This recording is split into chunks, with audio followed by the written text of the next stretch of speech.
La variabilidad climática y en particular el cambio climático. El cambio climático tiene una relación, cómo se entiende en las transformaciones del clima en un escenario de 50 años, 30 años. La variabilidad climática tiene que ver con la modificación del clima, los patrones climáticos en menos de 2 años. Y vemos que el clima está cambiando de una manera radical, profunda y sistemática, y que está dejando sin referentes la producción agroalimentaria, nos está generando una enorme vulnerabilidad en términos de acceso al agua, está generando también unas transformaciones, unas tensiones importantes en los ecosistemas que aseguran nuestra calidad de vida en términos de acceso al agua, en términos de acceso a materiales, por ejemplo madera, pero también la microrregulación de los cultivos, por ejemplo los insectos que tienen un papel muy importante en la fertilización de ciertos cultivos, pues están viéndose amenazados, desplazados o tienen que cambiar sus ritmos metabólicos en razón al cambio del clima. Entre otros recursos, no estamos hablando solo del agua, creo que hay otros recursos importantísimos que están puestos en crisis en razón del extractivismo, el cambio climático y la cooptación del Estado. Entre ellos están el tema de los suelos en el país se están agotando de manera apreciable, aunque no hay trabajos académicos o técnicos que permitan sustentar esta afirmación, pero sí tenemos fuertes indicios que los suelos en el país se están agotando un poco en razón a su enorme debilidad sistémica, pero también por el agotamiento de ecosistemas que lo sustentan, por el uso intensivo en algunos cultivos industriales como la caña de azúcar, la papa o el arroz, pero también la coca. Además de eso, pues las prácticas de producción agrícola han desfavorecido mucho el mantenimiento de estos suelos, y eso también es una amenaza que se suma al escenario que hemos venido planteando. La crisis ambiental que tiene lugar en el mundo debe ser relacionada directamente con un asunto del capitalismo y sobre todo de las formas de acumulación y las nuevas maneras en que el capitalismo quiere acceder a elementos que finalmente le van a otorgar una nueva modalidad de acumulación. Y en esto es muy importante tener presente el tema de la naturaleza y todos estos discursos que se han venido creando en torno al cambio climático, por ejemplo. Se dice que el cambio climático es una situación natural y que por tanto hay que generar unas nuevas alternativas para enfrentar el cambio climático o generar una serie de elementos que lo puedan suavizar. Sin embargo, habría que preguntarse en esa relación entre el capitalismo y el cambio climático, es decir, cómo un modelo extractivo de las características que ha hoy potenciado el capitalismo como manera de salvar sus crisis económicas nos está llevando a que esos cambios deban ser más entendidos en términos de una crisis climática y no simplemente el cambio climático que finalmente se ha convertido en un trillado discurso de dominación. Porque, por ejemplo, se dice que el cambio climático debe ser enfrentado con nuevos combustibles y nos dicen que se van a crear biocombustibles o se están implementando hace ya muchos años biocombustibles, cuando en realidad depende de cultivos, de agrocombustibles, de combustibles dependientes del agro, de la agricultura, que se toman territorios que en otros tiempos eran territorios agrícolas para la población y para la comida de la gente. Vacían territorios para llenar tanques y, por ejemplo, nos dicen que eso sirve para solucionar problemas del cambio climático. Es claramente un discurso de dominación asociado a lo que está pasando en el mundo, producto del avance del capital sobre nuevos territorios y con nuevas tecnologías.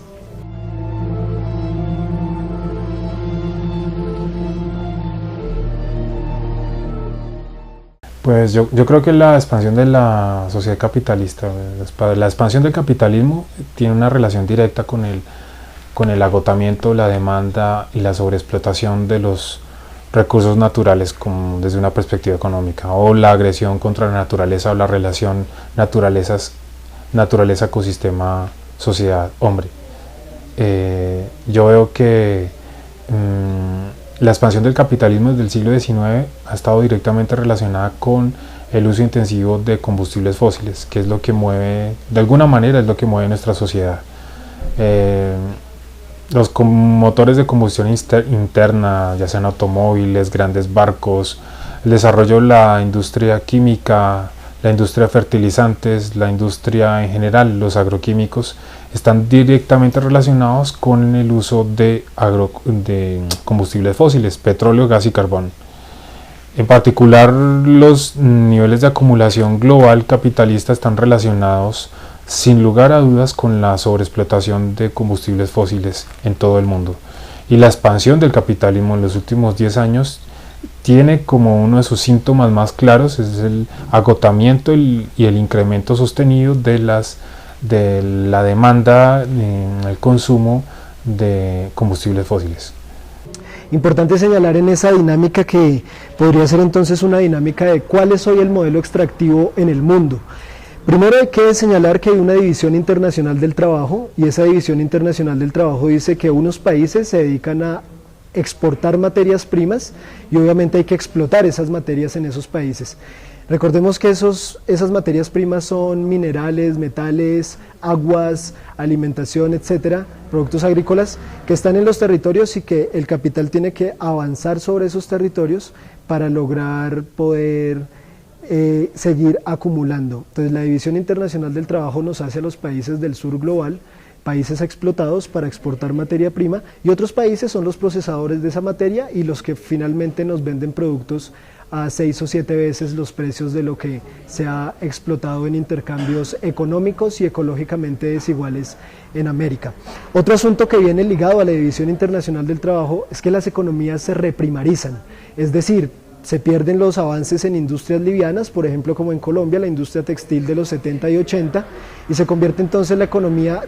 dependiente absolutamente de explotar materia prima y de exportarla. Entonces eso es volver a una economía primaria, una economía que depende de la materia prima explotada y por eso se habla de reprimarización en relación directa con la División Internacional del Trabajo. Hay otra nueva y muy importante que es la financiarización de la naturaleza en el ámbito mundial. Se convierten los patrimonios naturales en activos financieros para poderlos vender en bolsas internacionales, en bolsas de especulación financiera. Por eso se habla de financiarizar la naturaleza. Yo privatizo, convierto el bien común en algo privado, luego lo mercantilizo a través de la estandarización de los precios y finalmente utilizo esa estandarización de precio en un mercado, en una bolsa de valores internacional especulativa para comerciar con esos patrimonios naturales. Y ahí no se puede dejar de lado que para hacer todo ese proceso se necesita controlar el territorio, es decir, controlarlo políticamente. Y sabemos bien en América Latina la historia de militarización de los territorios, que es finalmente funcional a que esos bienes comunes se puedan luego transar en bolsas internacionales y en muchos otros contextos.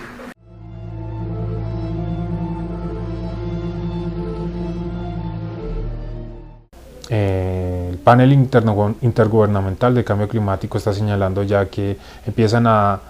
perfilarse crisis sociopolíticas en todo el mundo en relación con el agotamiento de alimentos y el acceso al agua y que tienen una relación directa con la sobreexplotación de combustibles fósiles y especialmente con el cambio climático. Ya lo estamos viendo en nuestro país, por ejemplo, 3.000 niños en La Guajira muertos por una situación que los medios de comunicación no han aclarado completamente, pero creemos que tiene una relación directa con la sobreexplotación de agua en el Cerrejón, en la cuenca media del río Ranchería, y en el que ha tenido una relación directa con el agotamiento del agua subterránea que abastece sin lugar a dudas de agua a las rancherías de la Alta Guajira. Esta responsabilidad no aparece, pero eso hay que sumarle también la concentración de riqueza y un poco el establecimiento de una clase política corrupta paramilitar a nivel regional en La Guajira, en el cual el señor conocido como Kiko es el gran exponente de esta clase. Y ese es apenas la muestra de un problema que se extiende en el país y que tiene perspectivas tan preocupantes como el caso de La Guajira. En ese escenario también aparece la industria extractiva que favorece la fragmentación, la debilidad del Estado en ciertas regiones del país, y en este escenario aparece también el cambio climático y la variabilidad en términos de que ponen en una tensión hídrica y ponen una tensión climática los cultivos que se están generando en muchas regiones del país, sometiendo desde ya a situaciones de inseguridad alimentaria a regiones muy concretas, por ejemplo el sur del Tolima, por ejemplo la parte norte del Casanare, la misma Guajira, la depresión Momposina, etc. Hay otro factor que es importantísimo y que parece ser invisibilizado, es el tema de que en nuestro país cerca de 6 millones de personas con con un acento optimista, hayan sido desplazadas en los últimos 20 años, nos deja pensar que principalmente todas ellas de origen rural, estamos pensando que se pierde también formas de apropiación o en relacionamientos sociedad-naturaleza que han posibilitado la producción y adaptación a ecosistemas muy particulares. Estamos hablando que los conocimientos construidos y acumulados por campesinos, indígenas y afros durante 200 o 300 años están desapareciendo en términos de 10 o 5 años por el desplazamiento forzado que ha sufrido nuestro país. Y este conocimiento, estos saberes son importantísimos a la hora de adaptarnos a las vicisitudes que nos enfrenta el cambio climático.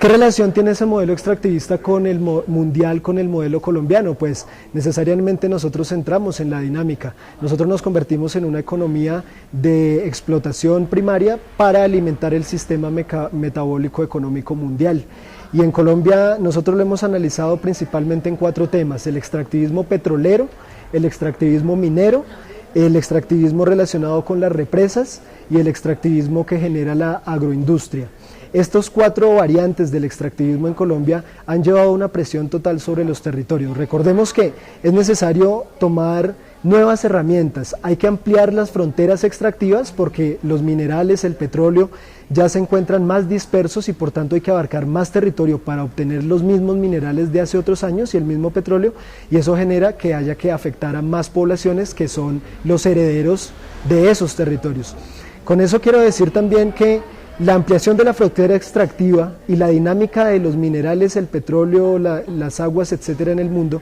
nos llevan a que en Colombia se generen nuevas tecnologías y se quieran implementar, por ejemplo el fracking o la fractura hidráulica para el petróleo, donde se dice que hay que inyectar agua en la roca, generar una fractura de la roca para poder extraer el petróleo que está allí, y con eso pues claramente estamos asistiendo a una devastación total de esos territorios, a una privatización de las aguas, etcétera. Haciendo un ejemplo de la coyuntura y de lo reciente en Colombia frente al extractivismo, veamos qué pasa en zonas como Paz de Ariporo, donde la explotación petrolera ha estado durante más de 30 años, o qué pasa en el departamento de La Guajira, donde la extracción minera, explotación de carbón a cielo abierto, ha generado profundización de las aguas, ha generado privatización de las aguas, ha generado desaparición total de fuentes de aguas como arroyos, ríos y lagunas, ha generado militarización de esas fuentes para que la población no las use y las pueda usar la empresa del Cerrejón, como el caso de la minería. Entonces hay que preguntarnos si ese extractivismo es funcional a la falacia del crecimiento económico y el desarrollo que nos presentan, por un asunto particular. Si el crecimiento económico del extractivismo minero, como se quiere vender en un país como Colombia, es tal, y los beneficios de la población fueran tales como nos pregonan las empresas y el gobierno, ¿por qué más de 2.500 niños mueren en 4 años en el departamento de La Guajira, uno de los que más regalías ha recibido en los últimos 10 o 20 años en el país? Y eso nos da una clave de respuesta, es que el crecimiento económico basado en un extractivismo como el que se proyecta acá no tiene nada que ver con el bienestar de la población. Son ganancias para empresas privadas, son ganancias para enclaves que se llevan esos dineros o que se pierden en la corrupción del Estado y los gobiernos colombianos, mientras la población sufre de sed, mientras la población sufre de hambre y mientras se juega la vida no solamente de los seres humanos, sino de las demás especies de la naturaleza.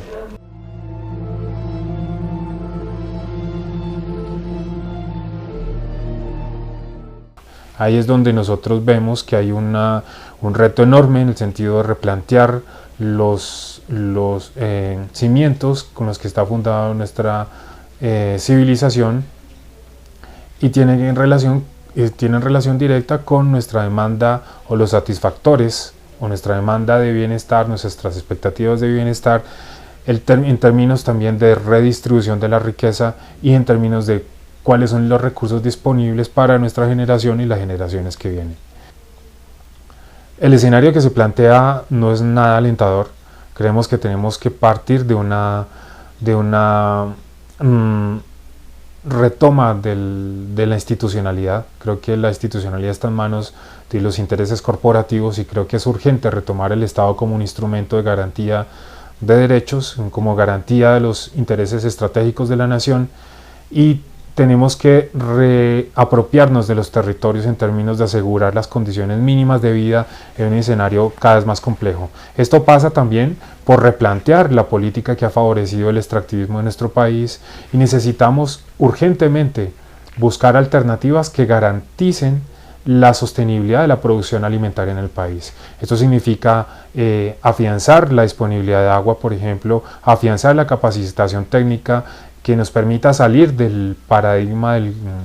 de la revolución verde o la tecnificación intensiva del campo, que también alternativas que nos aseguren estabilidad de precios y en general unas garantías económicas para la producción alimentaria, y pensar también en unas condiciones que nos permitan asegurar la producción, almacenamiento y distribución de alimentos en las mejores condiciones posibles, bajo los criterios de equidad, bajo los criterios de redistribución también geográfica, espacial, y en términos de garantizar para el futuro la producción y el acceso a alimentos, incluyendo el agua. Es hacer un llamado también a reconsiderar nuestras apuestas políticas, a reconsiderar nuestras propuestas organizativas, pensando en un escenario de 25 años. Ya estamos hablando de manifestaciones sociales, estamos hablando de inestabilidad política en varias partes del mundo en relación al agotamiento del agua y la escasez de alimentos. En Colombia, los movimientos sociales y los movimientos políticos progresistas tienen que apuntarle a nuevas alternativas, a una nueva manera de entender la relación con los territorios, una nueva manera de entender la economía, la política y la manera de construir Estado y sociedad.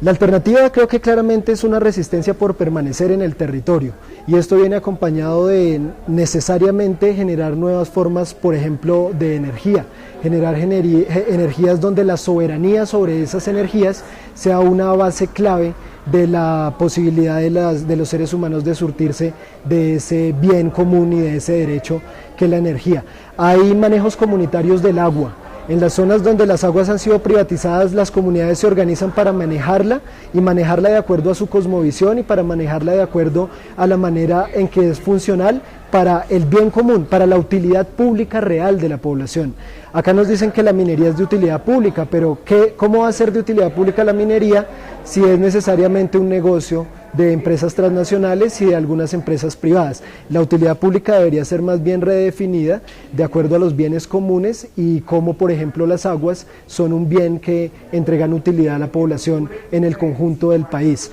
Hay muchas alternativas que se están llevando a cabo, hay organizaciones a lo largo y ancho del país que enfrentan el modelo energético y que principalmente tienen como primer principio la soberanía en sus territorios, la soberanía popular para el control de los territorios. No olvidemos agrupaciones como Ríos Vivos, el movimiento Ríos Vivos, que hoy están tratando de hacer que la construcción de represas no camine por el lado donde está teniendo lugar en este momento, y con el consecuente desplazamiento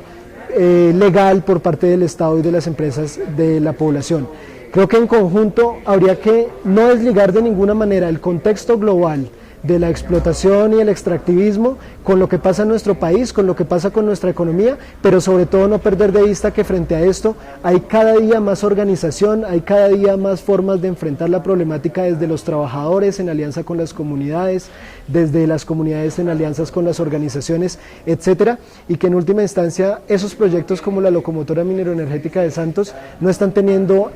la rapidez y la planadora que pretendían implementar, sobre todo por las nuevas narrativas y por las formas en que la gente se organiza para defender en última instancia el derecho a la vida, el derecho al ambiente sano y la posibilidad de vivir en paz y de manera digna como lo hicieron ancestral y tradicionalmente.